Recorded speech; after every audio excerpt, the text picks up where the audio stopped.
Throughout my 24 years of life, I've never considered myself an anime fan. Just like everybody else, I've watched Dragon Ball Z, I've watched Naruto, but these things have transcended the stigma of anime. They have become artifacts of popular culture. I never sat down to watch an anime by myself. Apart from the influence of general societal consensus, every time I sat down and watched anime, there was always a friend next to me, or a relative. Their eyes were my eyes, their perspective bled into mine, and I never once thought that my thoughts on anime were completely my own.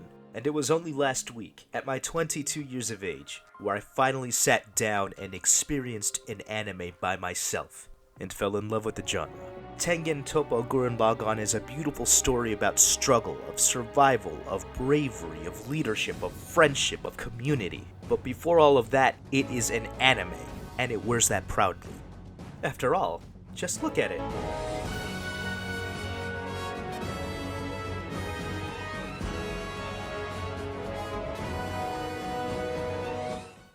I like my media fast-paced.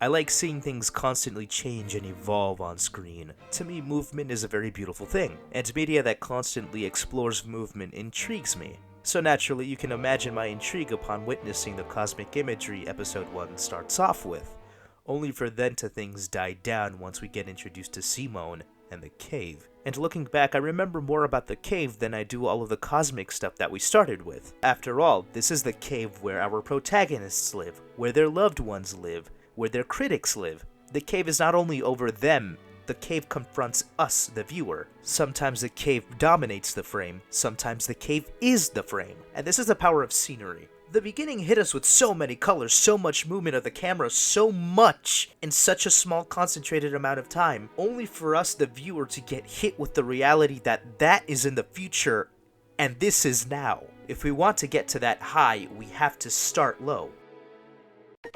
Now, I'm no artist, and I do recognize the possibility of a misguided perspective. But something has to be said about how much the image carries the story. The music is great, the voice acting more than serviceable, but why was I so mesmerized by rocks? And why did I forget about all of that toward the end of the episode? We see this cozy, almost oppressive atmosphere completely pierced through by something foreign to us. And to add more spice into the mix, we're introduced to this girl. She doesn't look like anybody else we've seen. She's not from here, obviously, and the team knew that they needed to give us enough time to explore her design before we could actually study her story, which is why the camera takes so much time analyzing her from head to toe. And upon initial viewing, I neglected to see a few things vital to my understanding later. For example, the upward and downward motion of the camera here is meant to signify that Kamina is looking at her just as frantically, and before we can move on, the camera meanders here.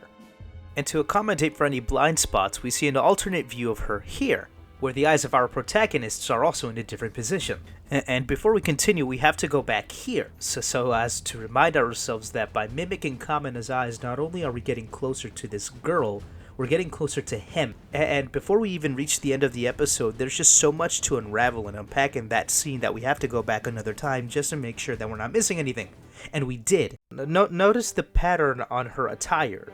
This gives us a clue as to how she could hold her own so well against foes such as Viral, and why she played such a vital role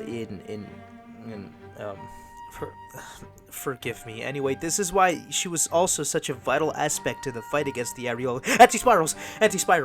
The anti-spirals. There are just so many layers to her character. In short, through clear visual composition. Guys, I